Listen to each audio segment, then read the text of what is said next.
Hello world, welcome back to the PG.Biz podcast with your co-hosts, myself, Brian Baglow, and the truly globe-spanning Peggy Ann Saltz. Hello Peggy, has it really been a week already? It has indeed, and up to globe-trotting, I'd say one more trip, Brian, and then I am down for the summer. The next thing I look at is Gamescom. Fantastic. So we know that you've been at Mau, we know that you've been all over the place. Where's next on the Saltz itinerary? Okay, so it's App Promotion Summit. Great fireside I'm doing with Ryan Kim from Spotify. So talking about UA. Then it's head down, doing some work, and maybe having the summer until Gamescom. And maybe even having a couple of people down in my studio, which is now just about done. So we might be doing some very interesting sort of, live. Maybe that for a change from the studio downstairs. Oh, fantastic! Oh, well, that's very exciting. But well, I hope it goes well. And in case for anyone out there who's new to the podcast, Peggy goes out and attends all of these incredible conferences, expos, summits, you name it, and brings back some truly astonishing guests. So we're delighted to welcome along a guest again doing something really quite different, something that I don't think we've even discussed on the podcast before. So Peggy, who do we have lined up? Well, that's it. We never had this before. So, by way of background, I was speaking at Games Forum in Hamburg, and I met up with the head of UA growth brand at this company, and she blew me away because one, it's a company we haven't heard of with a business model that's very cool. Two, super important, all of the growth is organic. Now that's something. Wow. So Yeah. a growing games company, not even just a games company, a games ecosystem. So what is it? Well, it's gaming for children, but it's also a fascinating spin on the subscription business model and much more because games companies, as we'll hear, can become part of the ecosystem. So our guest is Adi Prakash. He is founder, CEO of SKIDOS. That's the company, an award-winning creator of children's educational apps based in Copenhagen, backed by some of Denmark's leading early stage investors. But first, a little bit about Adi, our guest, right? He describes himself as an entrepreneur with a passion for technology, especially within education and gaming. He's also, and we're going to love this one, Brian, he's an adrenaline junkie, right? So he's eager to push his boundaries. We're keen to unleash it. So I would say we bring it on. Welcome, Adi. Thank you so much, Peggy and Brian. It's my pleasure to be here, and I hope I can be a good guest and impart wisdom to a lot of your listeners with all the knowledge I know about gaming and subscription and organic growth. Let's start with SKIDOS.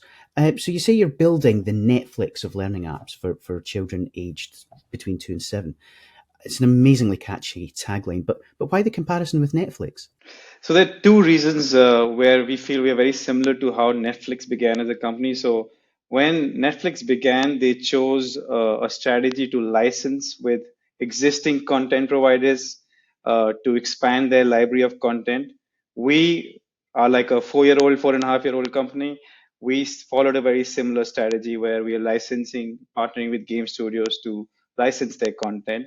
The second part is after several years, Netflix started understanding what their users, what their audience really prefer in terms of watching shows or movies or even kids content. We are following the similar path. We are understanding our audiences, which are like kids and families, parents with kids who are 3 to 10, and we understand their preferences. And our roadmap is also following that direction, that we will start creating content, producing our own games, our own learning content, our own other kind of format content for kids over the next several years. And I think just like Netflix is known for being the global brand for entertaining audiences with the best movies, shows, documentaries, we want to be the global brand for edutainment for kids in the age group of 3 to 10. So you're turning any casual game into a learning game for kids. There are some technical constraints. So, for example, our SDK is built on Unity engine. So typically we can convert any casual game which is built on the Unity engine. How this model works, so majority of casual games make money either through ads found inside the game or through in-app purchase economy, users paying real money for virtual goods, right? Now, when we partner with a game studio, what we do is we remove the ads found inside the game, we remove the in-app purchase economy, and instead replace it with learning content. So when a child interacts with any one of our educational apps, instead of watching an ad in between gameplay, they have to solve, for example, a math puzzle. Another way we integrate, instead of paying real money for a virtual item in the game or a power up, a child has to solve a reading puzzle or a coding puzzle. So that's how the child experiences our product. And how we end up making money is we have a B2C freemium subscription model targeting parents. And so if parents subscribe to SKIDOS, which they can do through any one of our 50 plus apps, they will get access to this ever growing library of edutainment apps where the children can learn as well as play at the same time. How do you do this with existing games? Can you? Is it appropriate for any game suitable for age 3 to 10? So the way we classified game studios internally, there are two types of games in our universe. One, which are designed specifically for that age group. So games designed for young, early childhood, 3 to 10, right? And then the second segment is which are games designed for general audience, including adults, but kids also end up playing those games. So in both these segments, we are okay for partnering with game studios who have such games. Of course, there is a disclaimer. Any game which we find unsuitable for children, like game which has a lot of violence or promotes any kind of inappropriate content, that's obviously a strict no-no for us. But as long as a child can play the game, then we are relevant for them. I'm loving the vision. The whole notion of kind of building this ecosystem out for education. But where did the inspiration, the spark, come from? Well, I think that's my own personal journey. So I'm originally from India, Delhi. That was the capital of India. I was fortunate enough to be born in a family who could send me to one of the better private schools in India. Uh, Yet I've realized that my school could have done a much better job than it did when I entered my professional life, because that was the period I became really, really interested in subjects like history, science, literature. Whereas in school, when I'm supposed to be interested in those subjects, the teachers kind of failed to ignite any curiosity. And I realized that, my experience was not unique to me. I spoke to a lot of my friends and they shared a very similar experience. I went back to my school after 15 years of graduating, and I spoke to the kids and they were going through the same experience. And as I researched, this whole education space, I realized this is a global problem, right? Our education system is a 150-year-old system designed for the industrial revolution to get human beings ready for the industrial revolution. The world has dramatically changed, but the education system by and large is the same. So I felt extremely passionate about this space, that this is a big global problem. Not enough is being done. So I felt like I could spend a lot of part of my life to trying to do something about it. And the reason why I combine education with gaming is I ended up being a sports person, and my love for sports extended to games. And when I thought of this idea, I said, okay, if learning can be made into a game, then maybe children will not experience what I experience. And then, of course, that was the ignite for starting the journey, basically. Tell me a little bit about the experience in the game. I understand that you take the ads out. It's going to be, child friendly as a game, but maybe you can tell us, how that works, what it looks like. Yeah, so I think there are two parts to our product. One, which is the onboarding, which is common across all our apps. That's specifically designed for parents, and it's designed to make sure that the parent sets up the account so that the learning as well as the gaming journey is customized to the child's interest and age group. Once that is done, the parent can actually hand over the device to the child, and then more or less the child is independently interacting with the game and the learning content without much parental supervision. We do send parents weekly reports on how the child is performing in all the learning aspects of the product, including like things like whether they're improving in math or how they improving their ability to read. Everything which is in the learning content, they'll see the child's progress. So the reason why we also have a very positive feedback from parents is they actually see the child have fun with an educational game. Whereas most of the other products, which are gamified learning content, kids are forced to do them.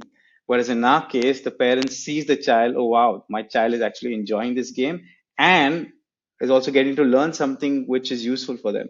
And they don't have to worry about inappropriate ads or in-app purchases, right? So we kind of cover all the aspects parents usually are scared about with digital products. It's interesting that you have to sell to parents to appeal to children. How do you balance that? How do you approach that? Because you've got basically two segments you have to please. For parents, it's very important that any digital activity is productive. So it's our job to convince them and show them, demonstrate that using our product, the child is actually learning something. And hence the reports we share with parents becomes very important in that story. For the child, children have very low attention span. They get bored very easily. For the child, it's important that they get access to a large variety of content, which is easy to use, easy to engage with, else they will abandon the product. And because we have such a large portfolio of content, whether it's games, whether it's videos or puzzles, activities, they never get bored. If they get bored from one game, they can switch to the second game or the third game. So that kind of takes care of the child's engagement needs. And those two are the most important. Keeping the child engaged, keeping the parent mentally like secure. This is amazing stuff, Adi. And so where are you guys at in your journey right now in terms of the catalog, relationships with the developers? Where do you kind of see yourself in 2023? So we've already crossed more than 50 learning apps on the App Store. And every year we end up launching close to 12 to 15 new games. Often we also unpublish apps which are not engaging enough for the children, maybe 2 to 3 every year. So in a year, we end up adding close to about 12 new apps, educational apps. And these come from game studios across the world. We have more than 30 partnerships ranging from listed companies to medium-sized studios to indie studios. So yeah, all kinds of studios have found success with us. And are you still looking for developers? Are you still looking for new games? If you have a call to action for our listeners, which includes a lot of game studios out there, tell us what you're after. Typically, the genres which do well, what we've seen, role-playing games, open sandbox games do really well for the younger audience. Then car racing games, sports games, endless runners do well for the slightly older kids. And then you have puzzles, which do well across all age group. We typically currently are looking for genres in the sports section because we don't cover all the sports as of now, and we've seen that kids are playing a lot of these sports games. So if there are any indie studios out there with a nice sports game, then they should definitely reach out to us. And also multiplayer sandbox games, those are two genres which we are looking to kind of find partners in. That sounds fantastic, Adi. But what's in it for developers? If you're taking away the IAP, it's a revenue share, I'm guessing. But exactly how does it work for your development partners? Yeah, so we don't necessarily take away the IP. We don't force developers to stop making money through ads or in-app purchase with the original game. They have the freedom to do so. But disclaimer, a lot of them choose not to because they make enough money that our revenue is enough for them. But what we do is create a new educational version of their app, which is only found under our publishing account. They create an additional revenue stream, which is focused using the subscription model and targeting a specific audience, whereas maybe the original casual game is targeting a general audience, doesn't have subscription model. So when we pitch to indies or any kind of game studio, we always tell them that this is an additional revenue stream over and above advertisements and in-app purchases, and that's how you should look at us. How they typically make money is, yes, it's revenue share, there are two buckets which they can make money through. One is if any new subscriber comes in through their app, then they get a certain revenue share from that. And then the second is the usage pool. If our growing active base of subscribers uses their games, then they get a certain percentage of revenue share from that large revenue pool. Are there any kind of forms of accreditation, or are there any kind of requirements you put forward to developers? Do you have to be a recognized educational expert, or is it open to studios of all types? It's open to studios of all types. The only disclaimer is if someone reaches out to us, we usually play test their games with different age group children to see whether the children are engaged with the game, right? And if that's a success, then we would definitely partner with the game studio. I was fascinated to learn that you have grown the app organically, which is a profitable and challenging model in and of itself.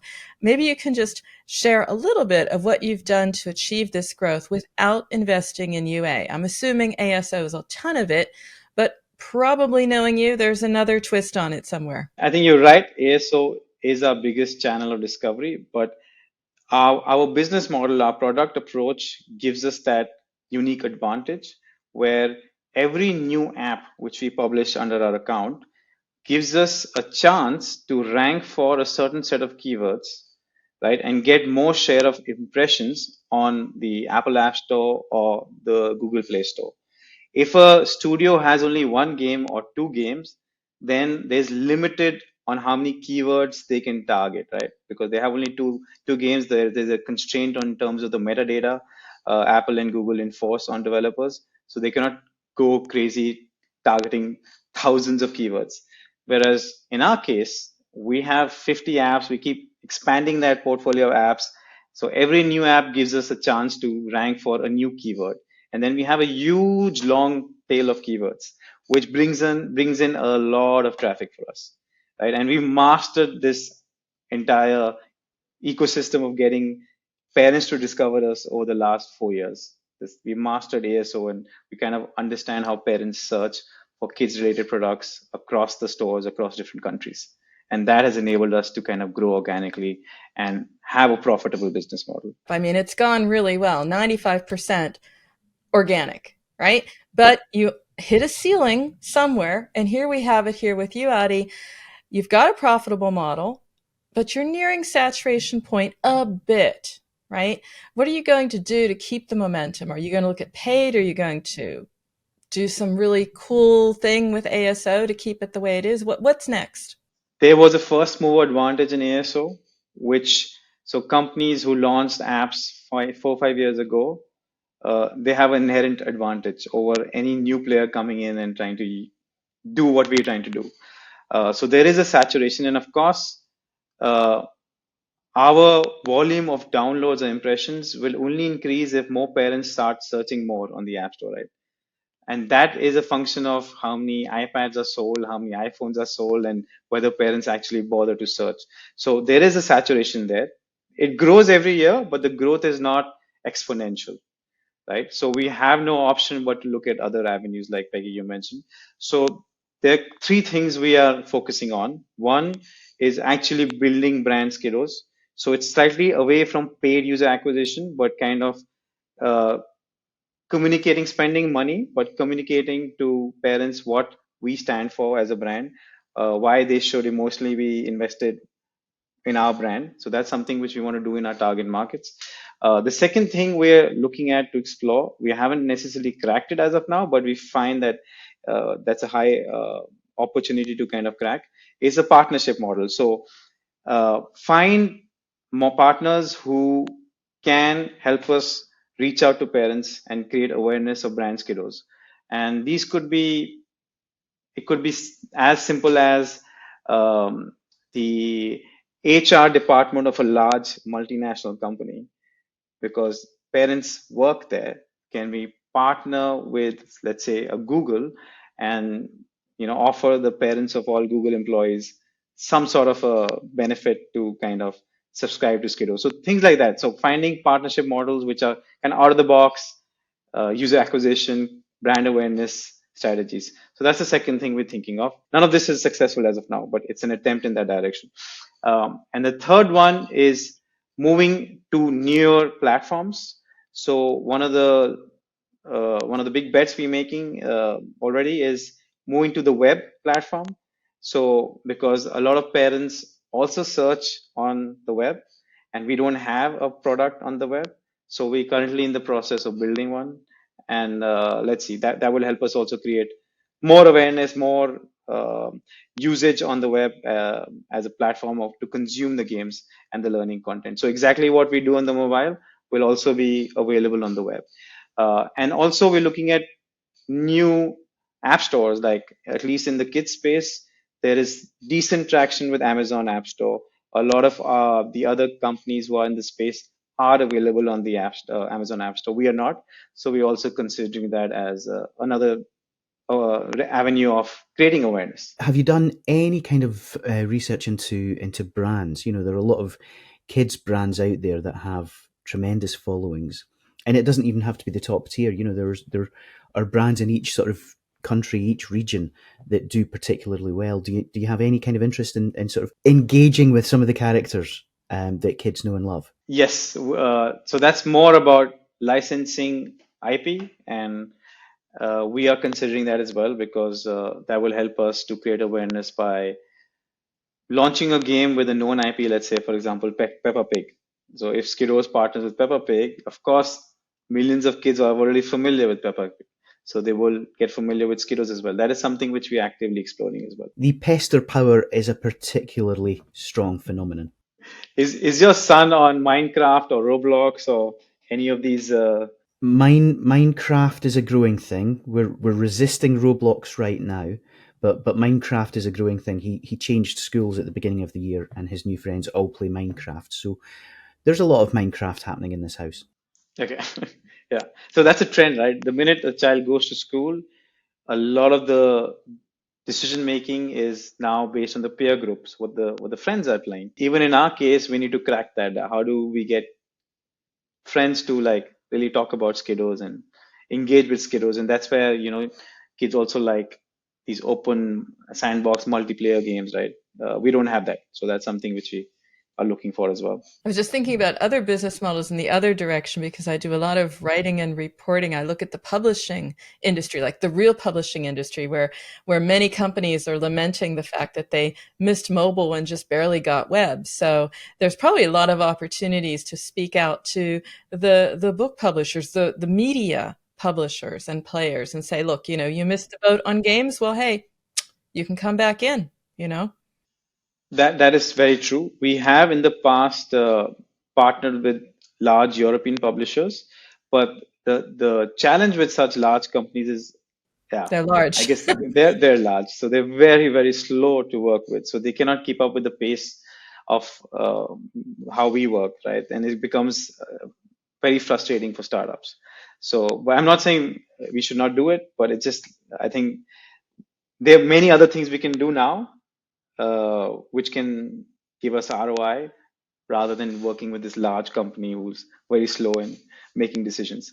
And that's how we are right now looking at that. Great segue to a question I want to ask because we started it by talking a little bit about you. Now, you have an impressive track record. I was looking from launching luxury cigars in India to launching the first iPhone in India and helping one of India's largest media companies set up a new business in mobile and entertainment and make it profitable within 2 years. So you clearly are not just an adrenaline junkie, but you love a challenge as well. What is the next big challenge that you want to take on beyond the business models we're talking about? What do you want to do? And what do you want to maybe be telling Brian and us next year that you did?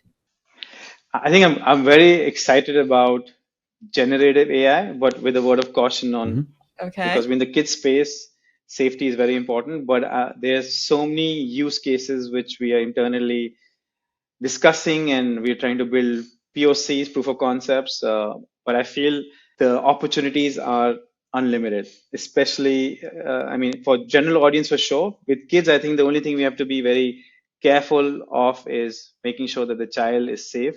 So we cannot have an open AI conversation with a child, but There are ways to technically and using user experience to kind of limit it, but at the same time, use the power of generative AI. For example, if a child, before going to bed, parent wants to read a bedtime story, or the child wants a bedtime story, based on in that moment, if the child wants a story about dinosaur, can we use generative AI to create a story around dinosaur, which is customized to the child's interest needs on that specific moment, and then read it out to the child with the illustrations and the entire story made using generative AI?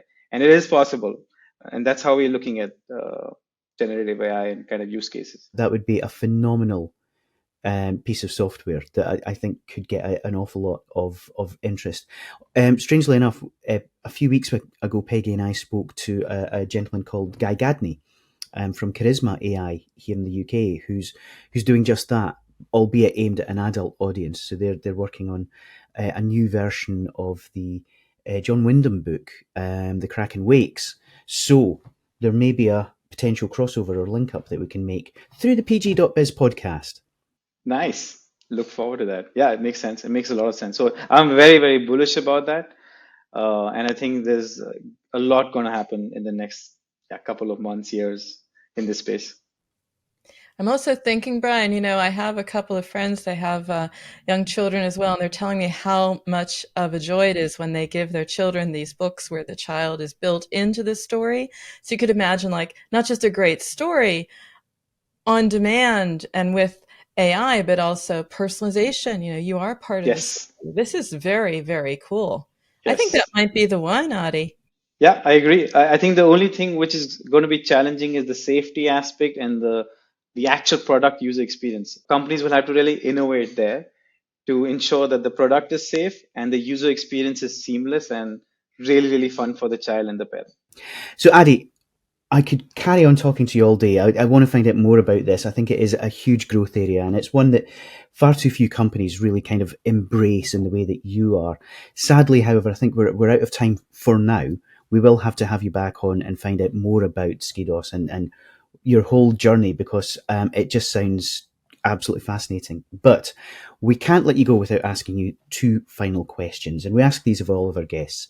The first is, what game are you playing right now? What's kind of obsessing you? What's making you happy at the moment? And the second, much deeper question is, favourite game of all time? So, again, no pressure. So I think the first one is very easy for me because I have a 12-year-old nephew I'm very close to. So I end up following what he is currently playing, and currently his favorite game is Smash Cards. It's a cross-platform game, and I've also become addicted to it. But I play with him whenever he wants to play, so I kind of use that to kind of spend time with him. The second one, I think it's pretty hard. I would judge if a game is extremely addictive, it's probably designed really well.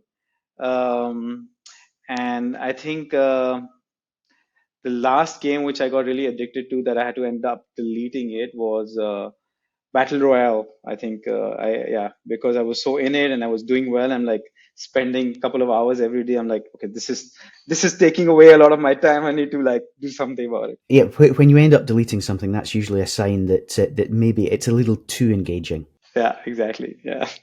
Mm-hmm. That's fantastic. Thank you so much, Eddie. It's been an absolute pleasure talking to you. So thank you for your time. Thank you so for much. being so,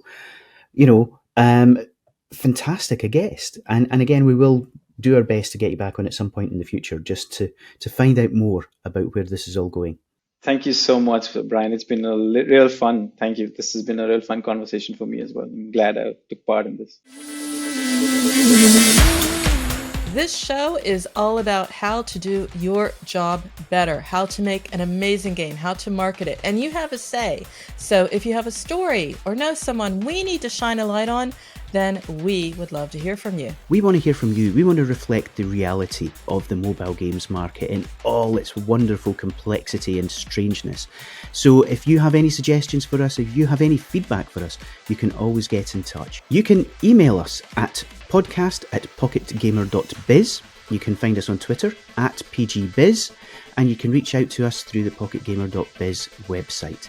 If you're interested in listening to all of our podcasts, you can find them at pocketgamer.biz/podcast, and we would love to hear your thoughts on future shows. And we've got you covered on all the major platforms, so subscribe to the audio podcast, as Brian said. Look for us on YouTube. If you want to read it, hey, you can do that too, because we have a companion post for you as well on the pocketgamer.biz website. Tune in again for the next edition of the pocketgamer.biz podcast, and we look forward to speaking to you in the near future. Until then, I'm Brian Baglow. I'm Peggy Ann Saltz, and that's a wrap until next week.